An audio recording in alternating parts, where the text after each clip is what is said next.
நெல்லை மாவட்டம் நாங்குநேரி அருகே நிகழ்ந்த கொடூரமான இரட்டை கொலை சம்பவம் தமிழகத்தையே உலுக்கியுள்ளது. மர்ம கும்பல் நடத்திய இந்த வெறி செயல் குறித்த விரிவான தகவல்களை இப்போது பார்க்கலாம். நாங்குநேரி பெரும்பத்து கிராமத்தில் பெட்ரோல் குண்டு வீச்சு மற்றும் அரிவாள் வெட்டு. இருவர் சம்பவ இடத்திலேயே உயிரிழப்ப. பலியானவர்களில் ஒருவர் ஒடிசாவைச் சேர்ந்த தொழிலாளி. காயமடைந்த 5 பேருக்கு தீவிர சிகிச்சை. தப்பியோடிய கொலையாளிகளை பிடிக்க 5 தனிப்படைகள் அமைக்கப்பட்டுள்ளன. முதற்கட்ட விசாரணையில் போதை கும்பல் அல்லது முன்விரோதம் காரணமாக இந்த தாக்குதல் நடந்திருக்கலாம் என சந்தேகிக்கப்படுகிறது.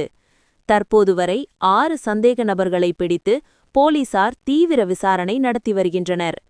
இந்த துயர சம்பவத்தை கண்டித்து பொதுமக்கள் சாலை மறியலில் ஈடுபட்டதால் நாங்குநேரி ஏர்வாடி சாலையில் போக்குவரத்து இன்றும் பாதிக்கப்பட்டுள்ளது. பதற்றத்தை தணிக்க கிராமத்தில் நூற்றுக்கணக்கான போலீசார் பாதுகாப்பு பணியில் ஈடுபடுத்தப்பட்டுள்ளனர். தமிழக வெற்றிக் கழக தலைவர் விஜய் மற்றும் எதிர்க்கட்சி தலைவர்கள் இந்த சம்பவத்திற்கு கடும் கண்டனம் தெரிவித்து குற்றவாளிகள் மீது கடும் நடவடிக்கை எடுக்க வலியுறுத்தியுள்ளனர். தமிழகத்தில் சட்டம் ஒழுங்கு குறித்த அச்சத்தை ஏற்படுத்தியுள்ள இந்த சம்பவம் பற்றிய கூடுதல் தகவல்களை உடனுக்குடன் தெரிந்து கொள்ள நமது சேனலுடன் இணைந்திருங்கள்.